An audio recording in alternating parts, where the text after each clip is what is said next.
मर्दो ज़न अतफ़ाल, मर्दो ज़न अतफ़ाल, कबूल कीजिए मेरा सलाम। सुनने के लिए तैयार हो जाएं, सुनाने लगा हूं खुदा का कलाम।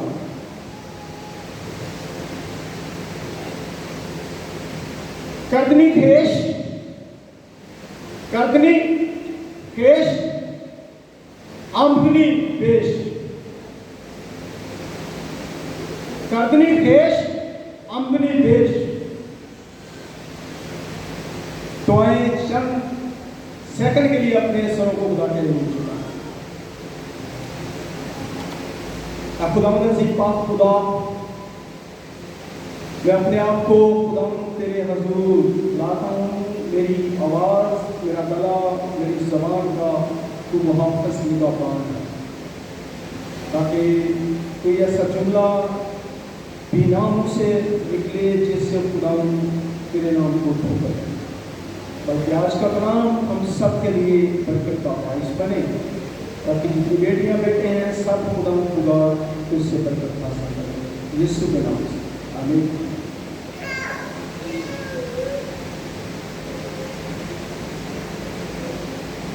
इसको जो मैंने टाइटल बताया है, अगर समझ नहीं आई तो मैं थोड़ा इसको आसान कर देता हूं। कर्दनी पेश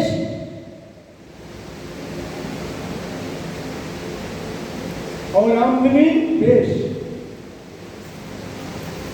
जो करेंगे वो भरेंगे, जो करेंगे वो भरेंगे।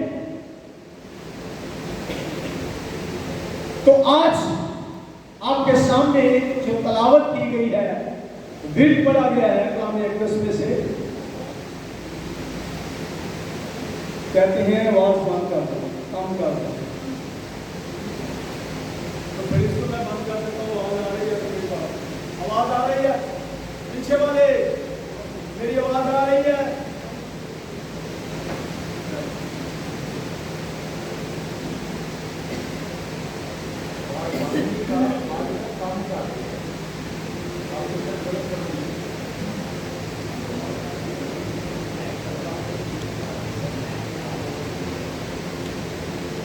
हर फूल की किस्मत में कहा नाज़े रुस्सा, हर फूल की किस्मत में कहा नाज़े रुस्सा। कुछ फूल तो खिलते हैं सिर्फ मज़ारों के लिए, कुछ फूल तो खिलते हैं सिर्फ मज़ारों के लिए।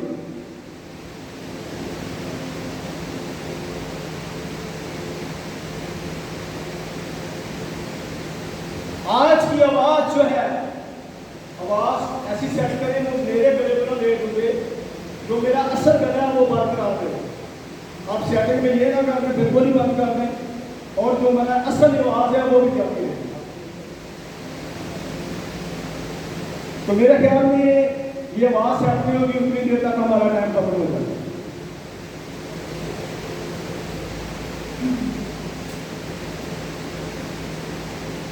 फिर से मैं आपको यही कहता हूं कि एक बार फिर यौम सब्त मुबारक हो। आज सब्त है और सब्त को बरकरार रखने के लिए हमें अपने अंदाज़े फिक्र को भी बरकरार रखना चाहिए, अपने दिमाग को, अपने ज़हन को, अपने किरदार को, अपने करैक्टर को भी बरकरार रखना चाहिए, क्योंकि ये खुदा का घर है।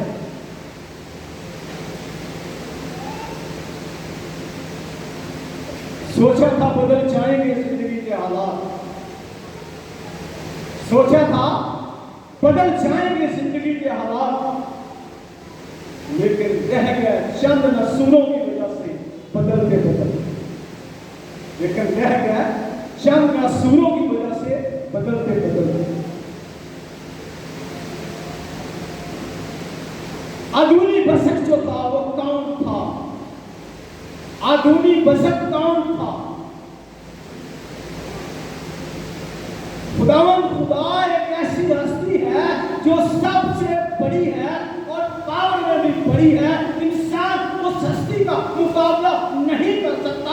इंसान बहुत से ऐसे वसाइल अख्तियार करता है ताकि अपने आप को ये समझे कि दुनिया का जितना भी समझदार अक्लमंद और जितनी पावर मुझ में है किसी और में नहीं, लेकिन खुदा जो है वो सबसे बाला है।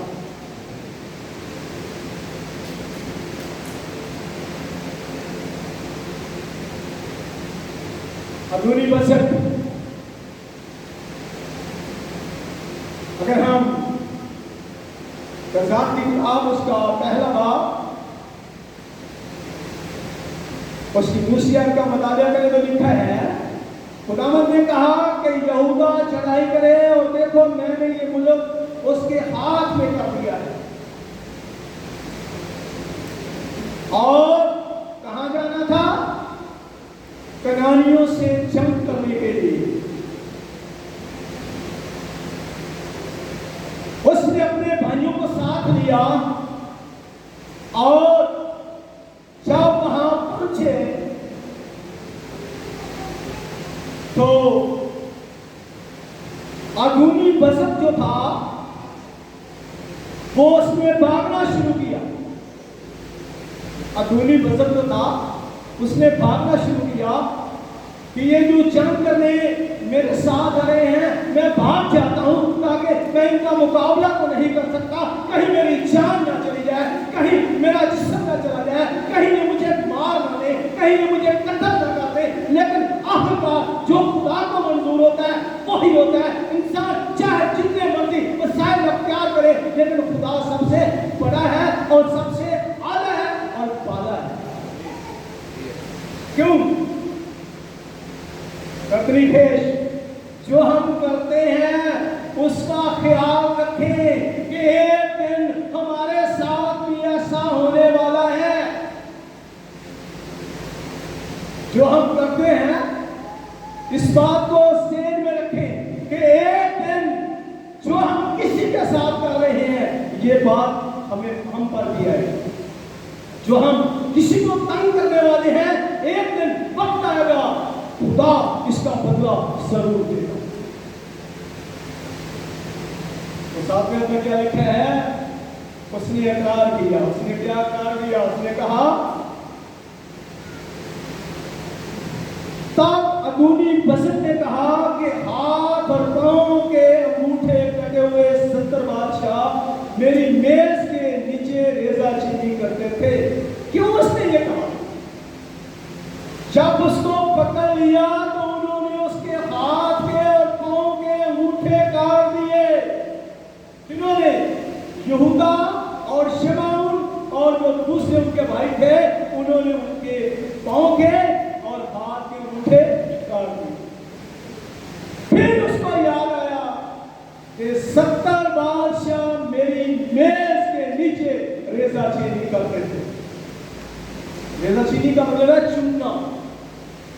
वो टुकड़े जो नीचे गिरते थे मेज से वो उनको चुनते थे और खाने के लिए इस्तेमाल करते थे। आज वो वक्त आ गया है कि जैसा मैंने उन 70 बादशाहों के साथ किया आज मेरे साथ भी वही सलूक हो रहा है। आज जो काम मैंने उनके खिलाफ किया वो आज मेरे साथ भी हो रहा है।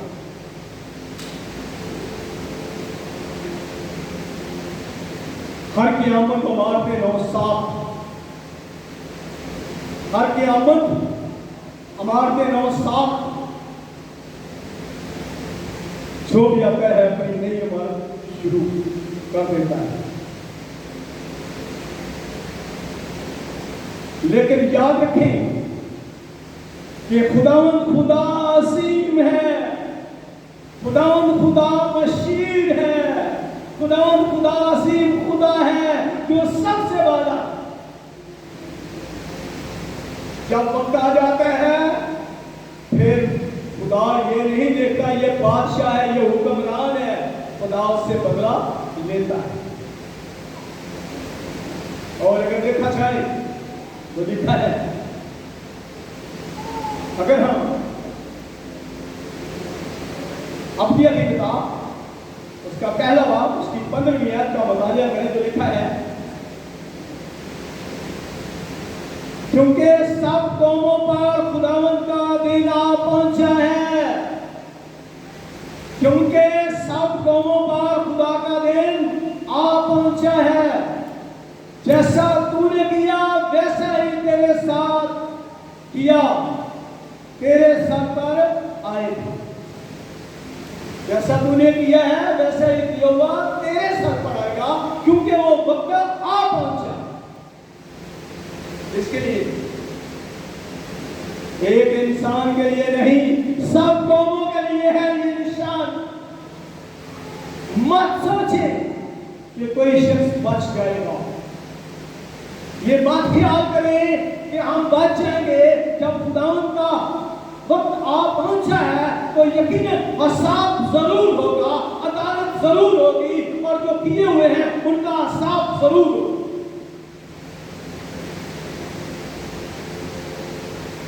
तो फिर ये कहने वाले हो, पता नहीं समाधान के लिए कितना भी प्रश्न है।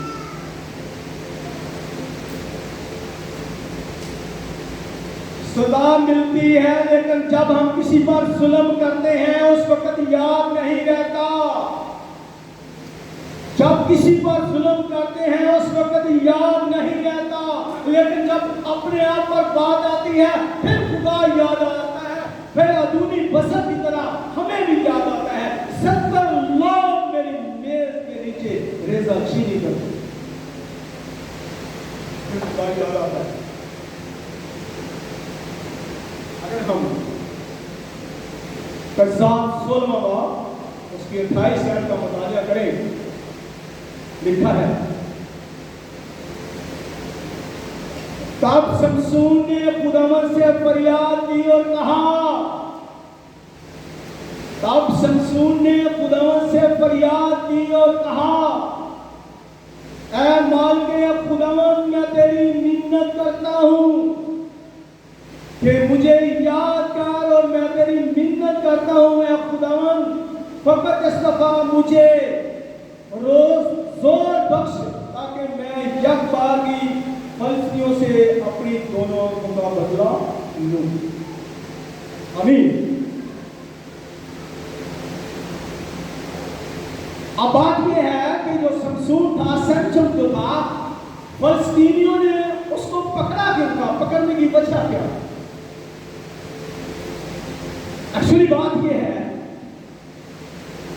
कि जो शख्स अच्छा नहीं लगता किसी को, उसको जरूर पकड़ा जाता है, उसको सजा दी जाती है।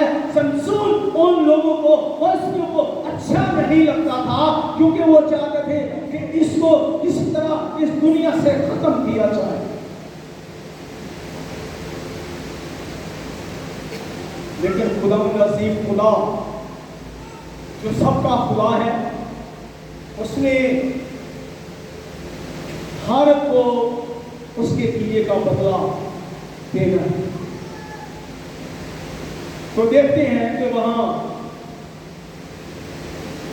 अगर हम खुदा के जिंदा कलाम से देखें तो लिखा है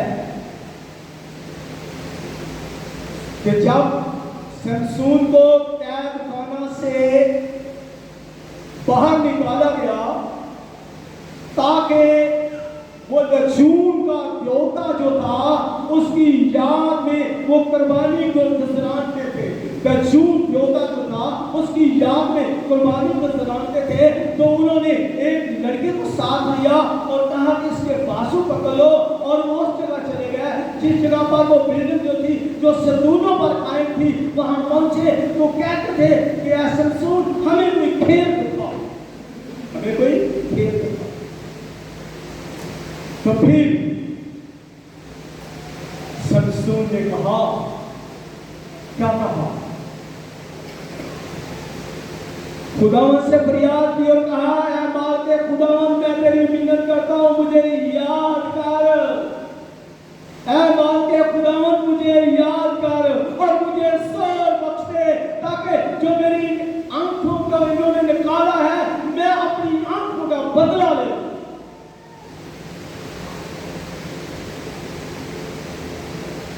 है हजारों की तादाद उस घर में लोग जमा थे, मर्दोजन, हजारों की तादाद में वहां लोग मौजूद थे, मर्दोजन।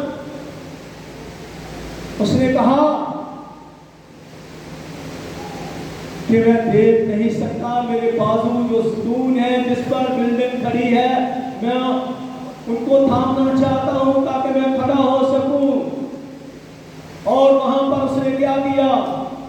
जब खुदा से उसने जोर मांगा तो खुदा ने उसको जोर बख्श दिया और वो सतून जो थे वो गिर गए और तमाम लोग जो थे वो मर गए। हालेलुया। क्या हुआ? उनको बदला मिला। बदला किसने दिया? खुदावंद अज़ीम पाक खुदा जो है वो जरूर अपने लोगों का बदला ले लेता है। इसलिए हजारों की तादाद में लोग वहां पर मर गए। इससे पहले शमसून ने शायद इतने लोगों को ना मारा हो, लेकिन जितने उसने एक ही दिन में इतने लोगों को मार दिया। और ये करिश्मा, ये ताकत और ये पावर किसकी थी? उस खुदा की थी जिसने शमसून को अता किया।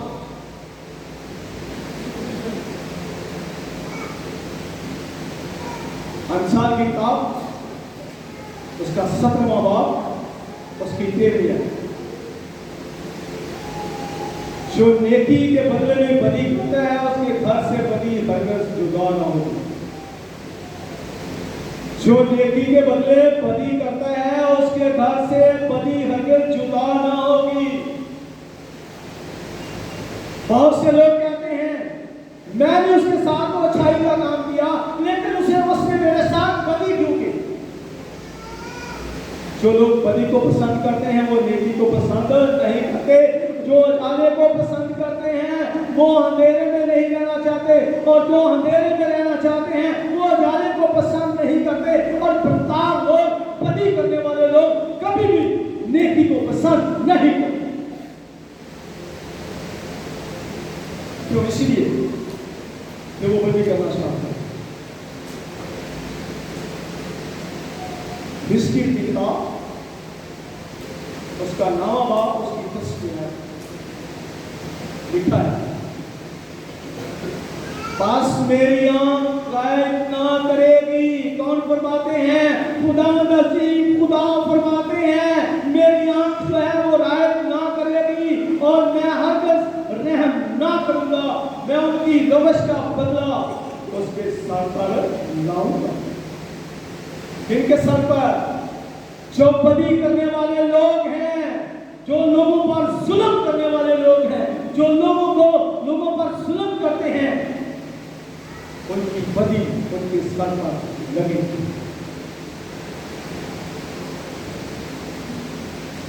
बस क्या किया जाए?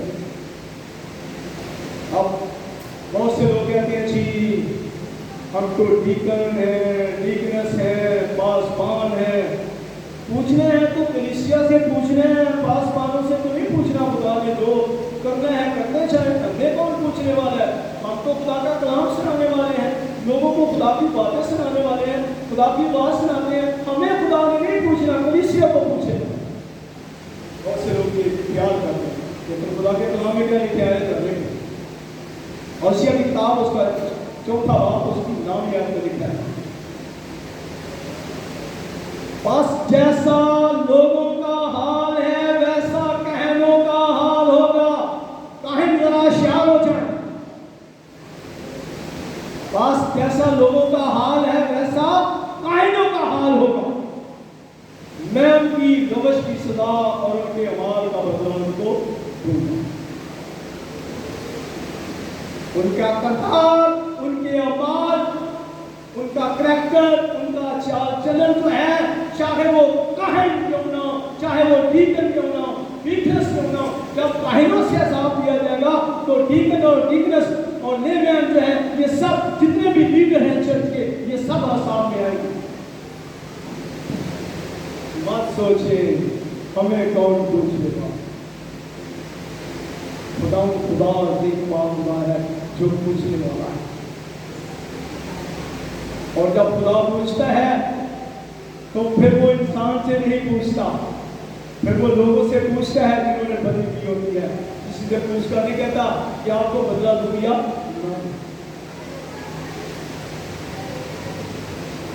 मैं आखिर में मैं करूँगा उसके साथ आज का मैसेज जो है उसको क्लोज करेंगे।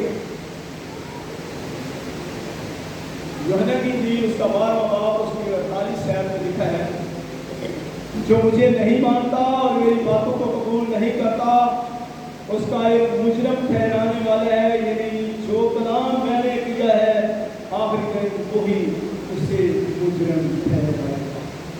आमीन। जो कलाम किया है वो कलाम ही मुजरम ठहराएगा। इसलिए जब हम किसी पर जुल्म करते हैं, शक्ल करते हैं, ना हक किसी के साथ कोई बात करते हैं, तो इस बात को ज़हन में रख लें कि इन सब बातों का हिसाब एक दिन होना है।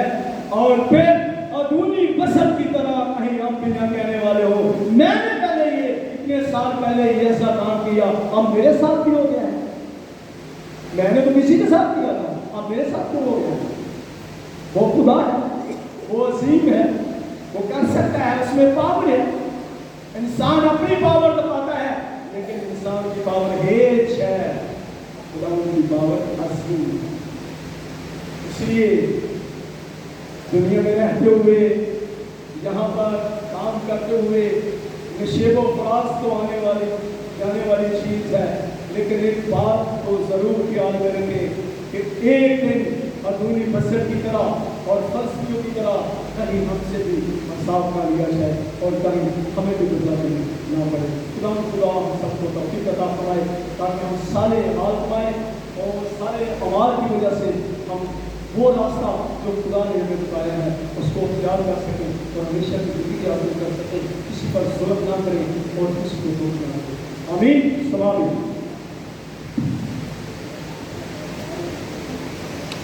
भाई साहब कलाम के लिए